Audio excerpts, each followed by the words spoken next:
ప్రతి కృష్ణపక్షంలో వచ్చేటటువంటి చతుర్థి తిథి కూడా మనం ఆ సంకట విమోచ గణపతిగా ఆయన్ని ఆరాధన చేస్తాం. సంకటమోచ గణపతి అని చెప్పి సంకటములు నివారించేటటువంటి గణపతిగా పూజ జరుగుతుంది.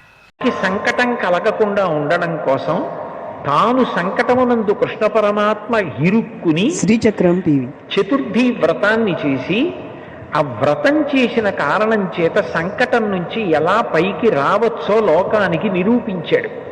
విశేషం ఏమిటంటే ఇందులో మేనమామ మేనల్లుడి యొక్క పాత్ర గొప్పది.